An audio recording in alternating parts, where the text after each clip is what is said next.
canal. O mensageiro não é importante, mas sua curtida é. Curta, inscreva-se e compartilhe cultura. Deixe livros que gostaria de ouvir nos comentários. Obrigado pela preferência. História de uma lágrima, de Machado de Assis, que é uma lágrima. A ciência dar-nos uma explicação positiva, a poesia dirá que é o soro da alma, a linguagem do coração. Bem pouco avulta essa leve gota de humor que os olhos vertem por alguma causa física ou moral. É nada e é tudo. Para os ânimos práticos é um sinal de fraqueza, para os corações sensíveis é um objeto de respeito, uma causa de simpatia. Alexandre Dumas comparou eloquentemente o dilúvio a uma lágrima do Senhor, lágrima de dor, se a dor pode ser divina, que a impiedade arrancou dos olhos do autor das coisas. Mas a lágrima cuja história empreendo nestas curtas e singelas páginas não foi tamanha como essa que produziu o grande cataclisma. Foi uma simples gota, derramada por olhos humanos, em hora de aflição e desespero. Quem tiver chorado achar-lhe algum interesse. Conheci um homem de 30 anos que era o homem mais singular do mundo, começando por parecer sexagenário. Era alto, e daquela severa beleza que consiste em mostrar nos traços do rosto os sulcos de um grande e nobre sofrimento. Os cabelos eram todos brancos, caídos para trás sem afetação nem cuidado. Tinha os olhos fundos. Era pálido, magro, curvado. Vivia só, numa casa escondida lá para as bandas de Catumbi, lugar que ele próprio escolhera para não dar muito trabalho aos amigos que quisessem levá-lo ao cemitério. Poucas vezes saía, lia algumas vezes, meditava quase sempre. Os seus passeios ordinários, quando lhe acontecia passear, eram ao cemitério, onde se demorava habitualmente 2 horas. Quando voltava e lhe perguntavam de onde vinha, respondia que fora ver casa para mudar-se. Alguns vizinhos supunham-no doido, outros contentavam-se em chamá-lo excêntrico. Um peravilho que morava alguns passos adiante concebeu a ideia de ir denunciá-lo à polícia, ato que não realizou por lhe terem ido à mão algumas pessoas. Os meninos vádios do lugar puseram-lhe uma alcunha, de tal sorte o perseguiam às vezes que o pobre homem resolveu sair o menos que pudesse. Chamava-se Daniel, e, aludindo ao profeta das Escrituras, costumava dizer que estava no Lago dos Leões, e que só por intervenção divina é que o não devoravam. Os leões eram os outros homens. Não sei porquê, desde que o vi simpatizei com ele. Tinha eu ido passar uma tarde em casa de uma família de Catumbi, onde me falaram das singularidades do velho. Tive curiosidade de conhecê-lo. Efetivamente passou ele pela rua, e todos correram à janela como se tratasse de um urso. Percebi desde logo que aquele homem era uma ruína moral, a tradição de um grande padecimento, sustentada por uma existência precária. Resolvi tratar com ele, e comuniquei a minha intenção às senhoras que me rodeavam. Foi motivo de chacota geral. Mas eu fiz parar o riso nos lábios das mulheres dizendo estas simples palavras: e se aquele homem padece por uma mulher? As mulheres calaram-se, os homens olharam uns para os outros. Dali a 8 dias fui bater à porta de Daniel. Apareceu-me um preto velho que me perguntou o que queria. Apenas lhe disse que desejava falar ao dono da casa. Respondeu-me que ele saía a passeio. Como eu sabia que o passeio era ao cemitério, dirigi-me para lá. Apenas entrei numa das ruas da Cidade dos Mortos, avistei Daniel ao longe, sentado numa pedra, ao pé de uma sepultura, com a cabeça entre as mãos. Aquele aspecto fez-me parar. Era positivo que todas as excentricidades de Daniel estavam presas a uma história, que devia ser a história daquele túmulo. Encaminhei-me para o lugar onde o velho estava, parando alguns passos, e conservando-me ao pé de uma campa, a fim de que lhe parecesse que um motivo, que não o da curiosidade, levava-me até ali. De quando em quando levantava eu a cabeça para ver o velho, e achava-o sempre na mesma posição. Esperei uma hora que ele se levantasse, até que, perdendo essa esperança, tratei de retirar-me, quando vi ao longe, encaminhando-se para aquele lado, um cortejo fúnebre. Era mais um habitante que vinha tomar posse da sua casa na vasta necrópole. O ruído dos passos dos últimos amigos e conhecidos do novo locatário despertaram o velho, que se levantou rapidamente, lançou um olhar para a sepultura, e encaminhou-se para o lado do portão.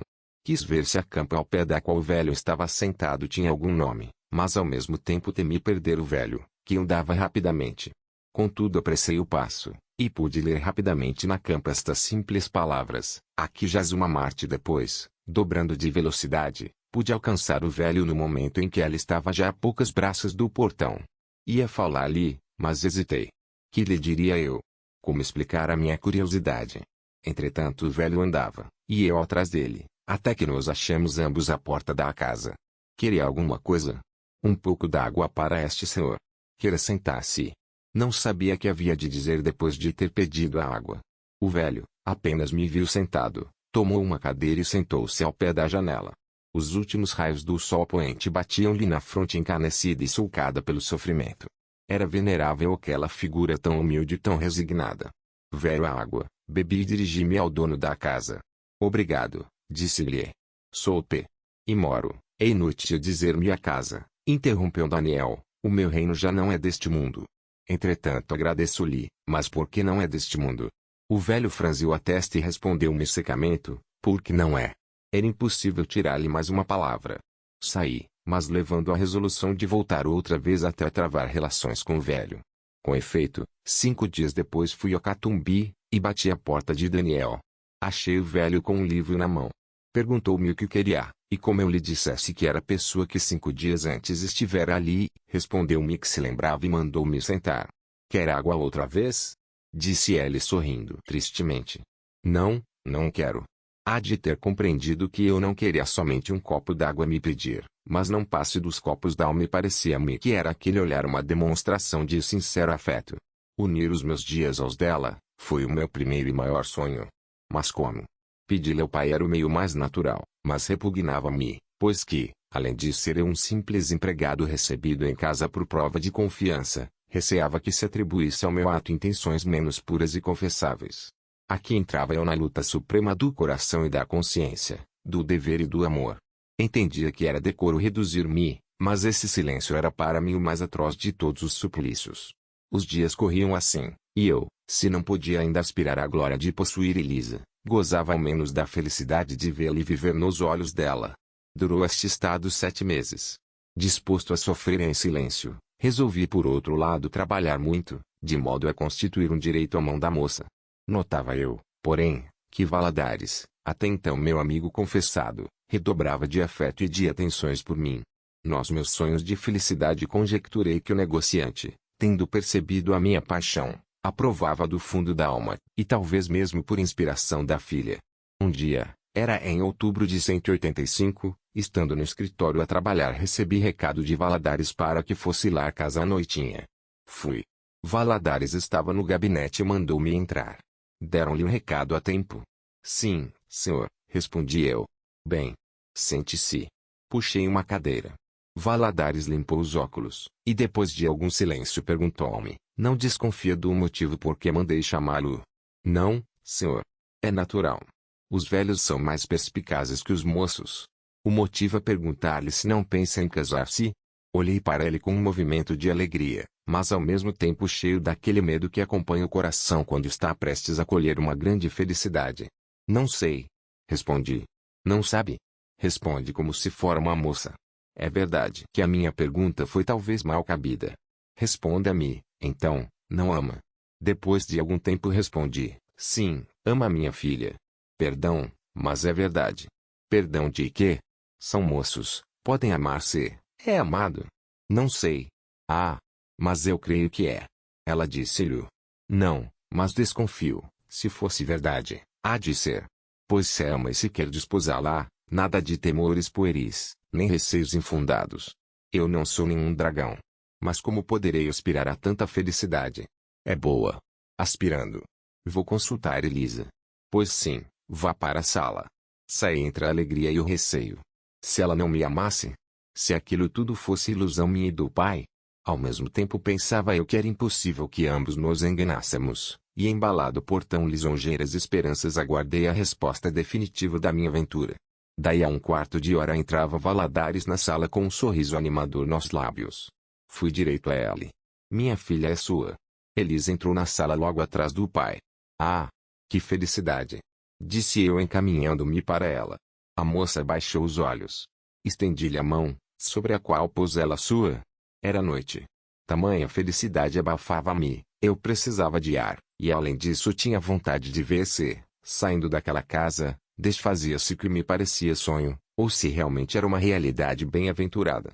Preparou-se o casamento, que devia efetuar-se dentro de um mês. Valadares disse-me que eu entraria como sócio na casa, sendo esse o começo da fortuna que meu pai exigia que eu próprio alcançasse. Elisa recebeu contente aquela proposta.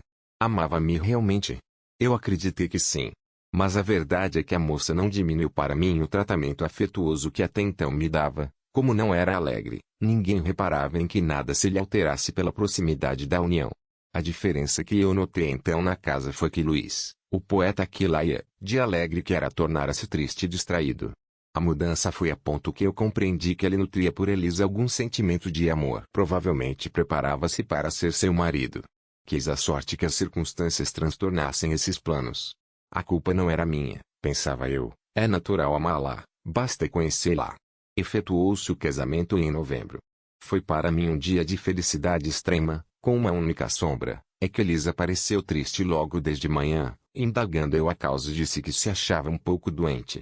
Adiamos o casamento. Não, há de ser já. Mas se está enferma.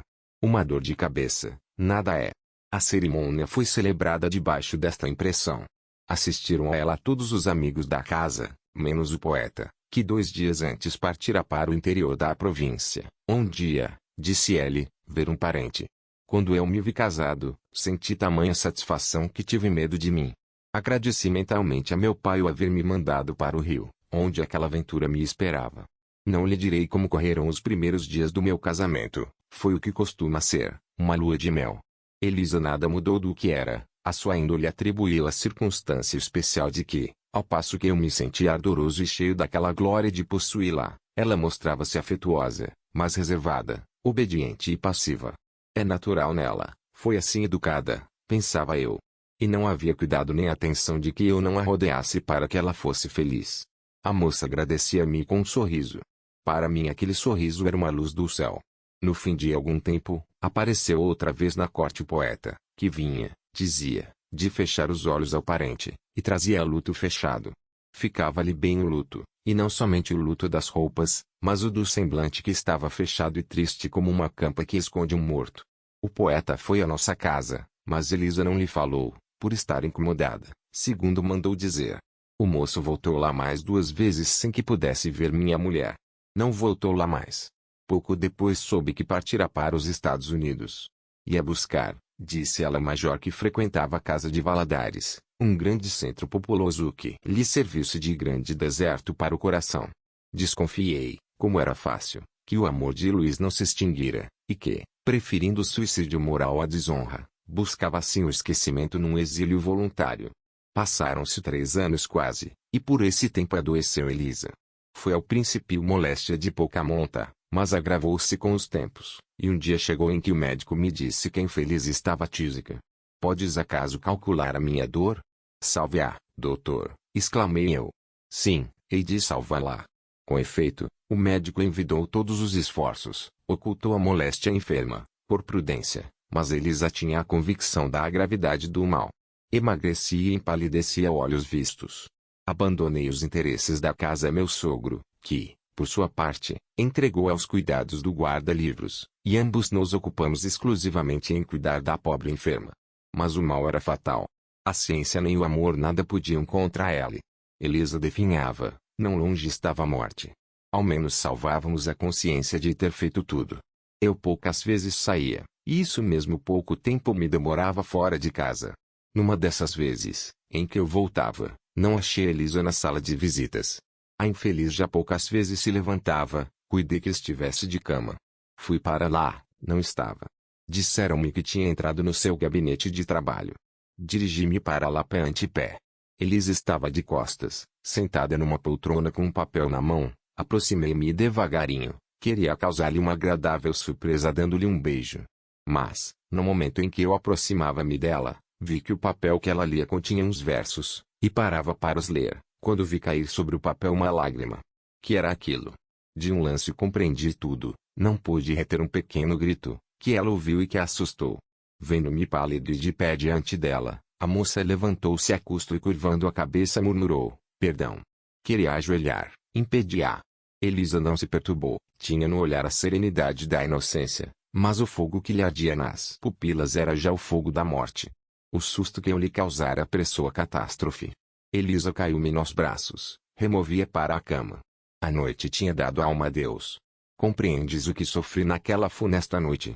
2 vezes fui fatal àquela pobre alma, na vida e na morte. Os versos que ela lia eram de Luiz, que ela amava, e com quem não pôde casar porque adivinhara que meu casamento era do gosto do pai. Fui a fatalidade da sua vida. E não menos fatal fui na morte, pois que apressei quando talvez pudesse viver alguns dias, talvez pouco para ela, muito para o meu amor. A dor de perdê-la foi dominada pelo remorso de havê-la sacrificado. Era eu causa involuntária daquele sacrifício tão sereno e tão mudo, sem uma exprobração, nenhuma queixa. 3 anos esteve ela ao pé de mim, sem articular uma queixa, pronta a executar todos os meus desejos, desempenhando aquele papel de mártir que o destino lhe dera. Compreendes que aquela sepultura que ali está perto de mim é a dela. E ali que eu vou pedir-lhe sempre com as minhas orações e as minhas lágrimas um perdão de que preciso. E toda esta lúgubre história é a história desta lágrima. Isolei-me, procurei na solidão um descanso, tomam-me uns por doido, outros chamam-me excêntrico. Eu sou apenas uma vítima depois de ter sido um algoz, inconsciente é a verdade, mas algoz cruel daquela alma que podia ser feliz na terra, e não o foi. Um dia em que ali estava no cemitério vi aparecer um homem vestido de preto, encaminhando-se para a mesma sepultura. Era Luiz. Viu-me chorar, compreendeu que eu amava aquela que havia morrido por ela. Diante daquela sepultura nossa rivalidade fez uma paz solene, trocamos um aperto de mão, depois do que saímos cada um por seu lado para nunca mais nos encontrarmos. Luiz matou-se. Não podendo achar o deserto na vida, foi buscá-lo na morte. Está ao pé dela no céu, é por isso que eu não vou perturbar-lhes a felicidade. Dizendo isto o velho curvou a cabeça e meditou. Eu saí. Ainda hoje 1 ou 2 vezes por semana quem for ao cemitério de Catumbi encontrará Daniel rezando ao pé de uma sepultura, cujas letras o tempo apagou, mas que o velho conhece porque ali reside sua alma,